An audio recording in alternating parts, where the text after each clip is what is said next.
All right. Well, thank you for showing up.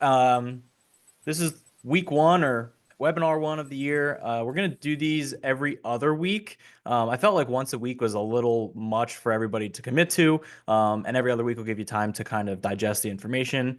That being said, on the odd weeks or the weeks that we don't have these, I'll be sending out kind of complimentary newsletter information to reinforce these. So again, you'll get stuff every week, but the webinars or the Zoom calls, those are going to be every other week. And really the point is just to kind of send some information out, start people to think about their health, start making first action steps towards improving their health.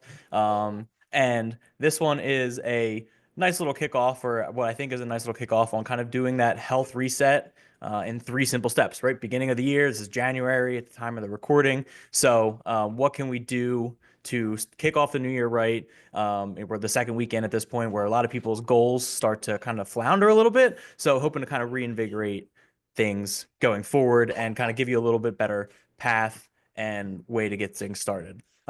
So that being said, Brandy, I know you came here from my underwriting Zooms on the real estate side of things. So a little bit of background information on me. So in 2007, I started doing CrossFit. I was in high school. It was a supplement to really sports. Swimming and soccer is what I did in high school. So started doing that, and that's kind of where my fitness journey really started. You know, I was playing sports, but as we all know, those come to an end. But really, it got me interested in working out and improving myself and lifting. So that was kind of the inauguration to it. And I continued doing that through high school. In college, I played club soccer at Drexel, so was still getting that weightlifting in and doing those CrossFit workouts to help supplement that. And after I graduated, you know, I kind of sports stopped. There was no soccer, there was no organized soccer, there was no organized swimming. So there was a gap in my life that I needed to fill. And I was fortunate that I did start working out and start getting that interest in exercise because I was able to continue as CrossFit as my sport and my main interest, my main hobby outside of work. You know, a lot of times people stop sports altogether and that was their form of activity, and then things start going and trending in the wrong direction. So carried that through college, and then was doing CrossFit enough, was really good friends with the owner of my gym, was helping people, liked helping people kind of work through it because I've been doing it for so long that I got my level 1 cert, which is just the first certification, a weekend course for CrossFit, which allowed me to become a coach. Started coaching, getting more involved in the health and fitness side of things. I was doing it as a passionate for myself. Now I wanted to relay that information and kind of help people through their journey. From that point, I was still, you know, I was 25. I was going out on the weekends and then working out in the morning and not eating right, just kind of eating whatever, whenever. But I was 25, so I was able to kind of still perform. Didn't feel that bad. But after a couple of years of that, I, you know, got into my late 20s, started to feel a little bit more of a struggle through the workouts because my diet wasn't there. So I started dialing that in, weighing, measuring, kind of playing around with different things, making mistakes, learning different things, and really felt the difference. Felt my energy improve, my mood improve, my performance at the gym improve. I cut back the drinking, cut back all of the eating out, and that's when it really started to make a big impact for me. And that made a more significant impact than even just exercise itself. So started loving doing that, helping myself, that I wanted to start helping other people. So I got certified in both precision nutrition, which is they have their own coaching, but they also coach coaches. You go through a little bit more of the science background of things, through how to coach people at different levels, at different stages. So I did that in 2019, started working with some clients, and then 2020 and 2021, I went with Healthy Steps Nutrition as well, just another certification program. Both start with the foundation nutrition habits and focus on that rather than meal plans and diets and all that stuff that's really not sustainable. So that's kind of my journey through health, fitness, how I got started, and kind of where I'm at now, and just trying to relay that information and help as much people as possible. All right, so gonna dive into what we're working on or what we're talking about today. So the 3 steps to reset your health and fitness. So step number 1, this is where we're gonna spend most of the time. It is the most important part of all 3 steps. It is the foundation for step 2, and then for step 3 as well. So Step one is really just taking an assessment of where are you currently. And health and fitness isn't just a one thing. It's not just your diet. It's not just your exercise. It's a whole spectrum of different things. And the first two are primarily nutrition. What are you eating? What are you drinking? And then exercise. Those are the two most important ones, which we'll dive into a little bit more. But also sleep. How are you recovering? Water. How are you hydrating? And then also community and accountability. Right? I mentioned CrossFit. I would not be working out like I am if I didn't have not necessarily CrossFit, but the community that CrossFit comes with, the class atmosphere, the other coaches and friends that I met through fitness. That's really driven me to be successful and continue to go to the gym. Because if I had to go to Planet Fitness by myself, make up my workouts, I would not be going to the gym consistently because I wouldn't know what to do, or I wouldn't want to figure out what to do. I would just I just like showing up sometimes. So really, I just want to go through. And when I start with a client, I sit down for an hour and I talk through all of these things. We go through every single thing line by line, 30, 40 minutes of getting a good background of where they currently are. No judgments, none of that, just like, hey, I want to understand that. So as we go through these, I want you to think about, where are you for each one? And if you're listening to this in the future, we'll give you time. I'll give you time to pause and kind of jot some things down if you'd like. Obviously, I'm always here if you want to have a further conversation about that and help me. I can help you guide the conversation. But we'll dive into each one of these in specifics again because they will kind of drive the next step as we go through this. So start. Nutrition. This is our most important. It's the foundation of that pyramid. I'll use the classic analogy of a house, right? You can't build a house, or at least a strong house, without pouring the concrete slab first and making sure that's settled and cured and ready to go for all the framing. Without this, you really will struggle. You can do all the other things, but this will make the biggest impact. I like the saying that abs are built in the gym, but they're revealed in the kitchen. So you can work your abs, you can get your abs stronger. Everybody's got a six pack under there. The thing is, it's usually covered by something.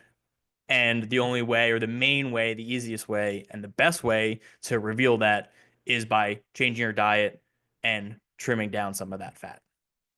All right. So that's going to be the most important thing. So really what we're talking about when we're talking about nutrition is, what are we eating? What does that consist of? Nathaniel and I have been doing a challenge with our dad community on tracking your food, your intake. What are you eating? When are you eating it? And how much are you eating? Those are going to be really important because it just allows you to be more mindful as you work through it and kind of as you spend a day doing it. Again, not trying to change anything, not trying to judge anything, but just getting a good picture of where things are, right?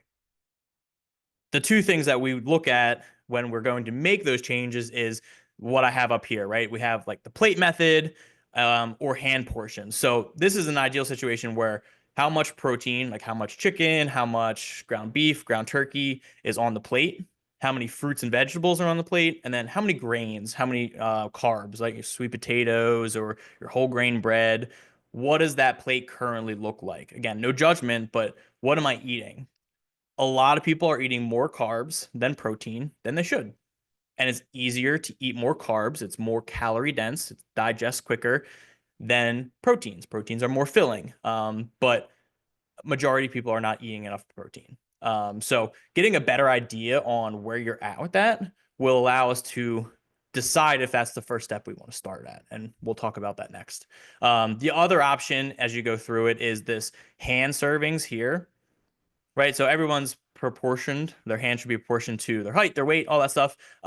So going through when you're making meals in the future, what are you eating? How much do you put on a plate, right? You could weigh and measure. That's a pain. Trust me, I've done it. Most people don't need to and shouldn't want to have to do that. But everyone's got a hand, so they can use that to portion out their protein, their carbs, and their fats. We won't get into the specifics of that, but those are a couple steps you could start taking to figure out how much you're eating or what you're eating, or if you want to make a change, what can we start changing? But ultimately, be honest with what you're eating and how much, and that will go a long way in being able to make those adjustments.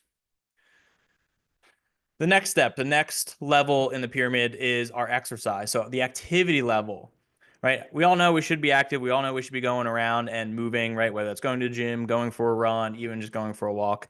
Um, but I think what people do is they get caught up in like the overwhelming of it all. Or they get super motivated and they go from nothing and want to dive right into full on, I'm gonna run 7 miles a day, or I'm gonna squat, 5 times a week, and then they get really sore and then they don't recover, or they need a recovery day, and then that turns into 2 days, and then maybe they go to the gym again, but they hit it just as hard, and then those recovery days turn into 3, 4 days until you slowly fade away. So, thinking about that exercise, how much are we doing? What are we doing? How long are we doing it for? Just thinking about all of those questions will get us a good picture on where things currently are. I know exercise can be kind of overwhelming. People are like, oh, I don't like it, right? Like a buddy of mine who, like an IPA example, beer example, right? Some people have an IPA at first sip, they love it, right? Whatever reason. Some people it's the same way for exercise. Like for me, I've always just loved it, love going to it. But some people it's not the same. Sometimes it takes time to figure out what you like doing, and that's okay. And the importance is going to be just to continue figuring out what that is. Um, and in general, people just aren't building enough muscle, which helps maintain that body weight a little bit easier.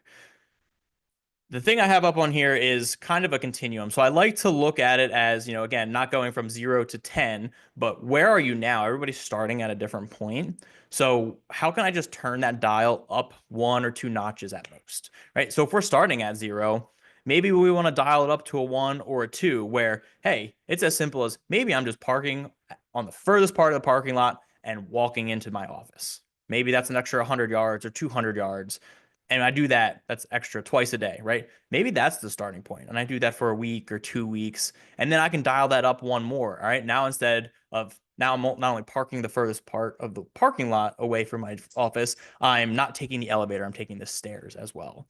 So, how can we turn that knob just a little bit from where we're at? So I like to think of it that way. And the graphic kind of helps kind of work through that, because again, if you go from 0 to 100, you're going to burn out and you're going to end up stopping. That's what happens to most people that I see anyway. So we talked about exercising, we talked about rest and recovery. Let's talk about sleep. So we need sleep to be able to build muscle, right? We're recovering from our workout, even if it is just walking that extra distance across the parking lot. It helps with memory storage, and it also helps with weight loss, right? People ages 32 to 49, there was a study, who get less than 7 hours of sleep have higher and more significant chance of being obese, right? Just doesn't allow us to recover, doesn't allow our muscles to build, which doesn't allow us to burn as consistently or as evenly. And if you look at the charts here, you can kind of see, so in the orange, it's 1985, and then in the green, it's 2006. So you can see the percentage of different age populations, the percent of people who report less than 6 hours of sleep, right? It's gone up. Now, why has it gone up? A couple of reasons could be, work is just getting busier, right? People are working longer. They're more stressed at work. They're working longer hours there. And I think that might be it. But I think what more than likely is a voluntary bedtime curtailment, which is just me trying to sound fancy, saying like you're accidentally or voluntarily doing something that's keeping you awake. The first thing and easiest thing to point to is, that doom scrolling, where you've kind of gone through your TikToks or your reels, and next thing you know, it's 3 hours later and 12 o'clock and you're on the couch still. And like, oh, I should have gone to bed a couple hours ago. Watching TV, laying down to watch one episode, and that episode turns into 2 and 3, or going out, grabbing a couple drinks with some friends, turns into being out a lot later. And that could also come from working long hours. It's like, oh, I just want to break. Next thing you know, you're not getting enough sleep. I think that's more likely what's happening. I know I'm guilty of it. It happens all the time. You just don't even realize how much time has gone by. You're like, oh, I should have gone to bed. Then you wake up and you're like, oh, I really wish I had done that. So just kind of thinking through, what does your bedtime routine look like? What time are you typically going to bed? What time are you typically waking up? Just thinking through that. How well do you sleep? How well, like, when do you wake up in the middle of the night a bunch, or are you tossing and turning all night? Like, what does that sweet sleep quality look like? And then water. So we talked about nutrition, what you're eating, and drinking a little bit. And I'm talking drinking like anything really outside of water. Um, so water is obviously super important. We all know we need it. We all know what it feels like when we get dehydrated, maybe a little bit of headache, a little crankiness. Um, and the big question is, how much water do I really need to drink? I think get caught up in that. And it can be as simple as like, if you feel thirsty, like think about it. And if you feel thirsty, take a drink. And if you don't feel thirsty, then don't take a drink. The example I like to use is, my dog, they don't care or know how much water they're drinking in a day. They just, when they're thirsty, they go over and drink. And if they're not thirsty, they don't drink. And they seem to be perfectly fine. So just kind of being mindful of, am I actually thirsty or am I not? If you're not thirsty, then you're probably fine. That's one way to kind of gauge it. The other way is this little chart here, which I shared a day or two ago, is, when you go to the bathroom, take a peek. What color is it, right? And remember, it's noted down here, the toilet water, since that's already clear, it's going to dilute it a shade or two. So if you're kind of in the darker side, you probably need more water. So go drink some water after you're done going to the bathroom. Just a couple quick, easy ways. But in general, most people need 100 ounces in a day. And a third of that comes from food, especially if you're eating a high quantity of fruits and vegetables that will have a lot of water in it naturally. So really, if we're getting 60 ounces of water, probably fine, probably more than enough. Um, Obviously, that will change if you're exercising, especially if you're exercising in June or July and it's hot and you're sweaty. We'll be losing water there, so you'll want to make sure you make that up. But chances are you'll be thirsty anyway, and you'll want to drink it, right? Going back to that first point. The other question I get a bunch is caffeine, coffee. What does that do? Does that dehydrate me enough to counteract what I'm drinking? And for the most part, no, it's not, right? If you have 10 ounces of coffee, maybe it dilutes 1 ounce out just from the caffeine. So for the most part, you're still getting that liquid in. It's very little that you're going to lose from it. So if that's where you're getting your liquid, your water amount, cool. I wouldn't change anything. Now, the caveat is as long as it's not a super sugary coffee, your big Starbucks, basically milkshake, you're probably fine. But if it's black coffee or coffee with a little bit of cream or like almond milk, probably okay. So thinking about how much water am I drinking? When am I drinking it? How do I feel when I drink it? And just kind of being aware of that. Because I think people drink sodas and like, yeah, that has water technically, but the sugar is where all the calories are coming from. So just talking just pure water, but when you're tracking your food, you're gonna be tracking what you're drinking as well. And then support system, who are you with, right? We're the average of the 5 people that we hang out with the most. Who are you hanging out with? Are they also fit people, or do they like to go out a lot? Kind of just taking an inventory of the people that you communicate with the most, right? You don't have to necessarily actually be with them, but you tend to rub off with people that you're with a lot. A lot of their values kind of turn into yours. You might get different interactions with different people. So trying to figure out where does that support system lie, especially when close to home, kids, spouse, any close family members that live with you. Do they support you in what way? That'll really kind of help guide you. And we'll talk a little bit more about support system just a little bit later. All right, so that summary comes to step number 2. What can we start with? All right, got to start somewhere. We just talked about 5 different areas. Hopefully, we've paused as we've gone through each one of these, maybe jotted some stuff down. But the next step is, what is the one thing that I can start to do right now that will make an impact? Now, that can be the thing that's going to be the easiest for me to do, that low hanging fruit, or it can be the thing that I think is going to make the most impact. And that's ultimately up to you. Like, if I'm talking to you as a client, we can come up, I might have some ideas, but I want you to really be the person that goes, I want to start with this, because you're going to be more likely to do it. You're going to know yourself a little bit more than I would over the last, half hour, however long the conversation was. But really, what is the one thing that you can start with? And be realistic, right? Like, don't make it what you think it should be, right? Make it what's going to be something that you can stick with, right? If that's, I don't want to exercise right now, cool, then don't, right? If you want to work on getting to bed at a certain time, cool, let's focus on that, right? One thing though, right? As we go through it, could you focus on more than one thing? Absolutely. For sure you could. But the last time you've tried to make a big change in your life, whether that's starting a business or getting healthier, you've probably been all over the place. I want to do this. I want to do that. I want to do 3 or 4 things. Chances are that it didn't stick with you. And that's because, the study was done that success rate, if you focus on one thing, is 80%. You add a second one in, it's less than 30%. And then when you try to focus on 3 separate things, it's less than 5% success rate, right? Pick the one thing, start it for a week, commit to it for a week or 2 weeks, and then see how it's going. If you can consistently nail that, cool. Then let's add a new one and keep things going, right? It's a build. It might seem super easy, but that's what we want. We want it to be easy. We want you to feel success. We want you to get that momentum going.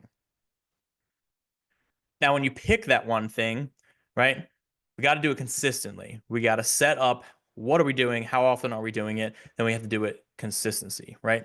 We all hear the 1% better every day makes us at the end of the year 37 times better, right? So we don't have to do a ton. We just have to do a little bit consistently. Now, that's not always easy. And I think it gets lost that consistency means I need to be full on, fully hitting it every day, or else it's a failure. And that's why I like this little graph down here, this little graphic. We all think we need to go full bore when really it's like, hey, day one might crush it. Then who knows what happens, right? Maybe the kid's up all night or work got really stressful, and hey, maybe I can only do 10% of what I wanted. Okay.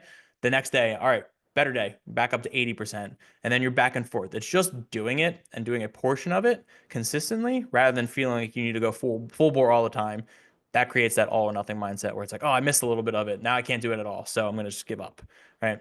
So working on it consistently. So pick the one thing that we want to do, whether it's focused on meal prepping or nutrition or adding vegetables or getting an extra hour of sleep, and then doing that consistently. Write it down. Write down what you want to do. Look at it every morning and say, I'm going to do this. And that will keep you going. And then speaking of keeping you going, step number 3 is finding somebody that can support you. Now, there's always going to be somebody ahead of you. There's always going to be somebody behind you. Finding a combination of those two is great. You can help somebody, which will make you feel good. And then somebody else can help you, right? You need support in both directions. So making sure that you find a community or a small group of people that you can kind of work with and be accountability buddies, battle buddies as you go through it. You just want to make sure that you're working with somebody because that's going to increase your chance of success, right? Whether that is a coach or just a friend that's also doing this or a friend that wants to do it as well, because then you can check in with each other, see how things are going. Maybe one day they're down and you're up and you can bring them up and make them feel better. And then the next day maybe or next week you're down and they're bringing you up, right? Got to have that because there's going to be ups and downs. Whenever you're trying something new, that's different, that's difficult, there's going to be that challenge. So having somebody go along with you is going to be the key as you work through it. So quick summary, take an inventory, a self-assessment of where everything is for you on the nutrition, the fitness or the exercise, the water, the sleep, and what your current support system is. Take an inventory of all that. Pick one of the things that you want to improve, what that thing is, and how you're going to do it, how often, what day, what time, and then find somebody that you can say, hey, this is what I'm doing. Let's do it together. All right. So I appreciate you coming out, listening, giving it a watch. Is there any takeaways or any questions that you have? Again, I'm here to help you guys as much as I can. It was a lot of good information. Thank you. I started tracking my food a while ago, then I stopped. So I got to do it again.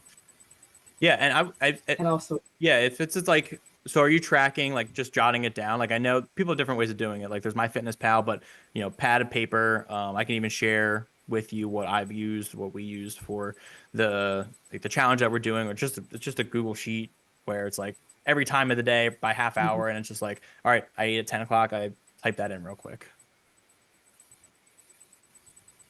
yeah, that would be good. Yeah, I just write it down on a piece of paper and I try and get in a mile a day. And I usually do. Depends on the weather. If it's cold, then I do stuff inside instead of going outside for a walk. So I do that, but I want to start doing weights, but I don't really know how to do those. Um, so that's one thing I'd like to learn, do strength training.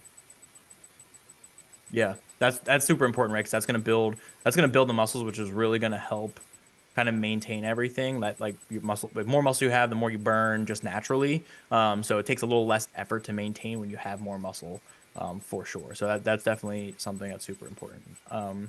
What I'd like for you to do, what I challenge you to do is kind of take a look at that self-assessment, that inventory of those 5 areas. And just jot a bunch of Mm-hmm. stuff down and then pick one of the one things that you want to focus on, right? You mentioned a couple things even just now, like pick it. It doesn't have to be this long-term thing that we need to work with either, right? Pick it. We'll do it for a week, and then see how it goes from there. So when you go through all of those things and pick your one thing, shoot me an email. I send an Mm-hmm. email. Shoot me an email what it is you want to work on, and I'll see if I have a resource or I'll make a resource that will kind of help you with that, right? Whether that is strength training or tracking or whatever that might be. And then we can just Okay. go from there, and I'll see what we can do and how I can help in that way. Okay. Yeah, that'd be awesome. Thank you. Yeah, yeah, absolutely. Thanks for coming on. I appreciate it. I have to jump, but thank you. If you found value in this, I will send a link for the recording as well. But if you know anybody else that's looking for this, feel free to send them the registration link, and send them my information. I'm happy to help in whatever way I can. All right. Awesome. Thank you. Yeah, thanks. Have Have a a great good night. rest of your night. Yep. Bye.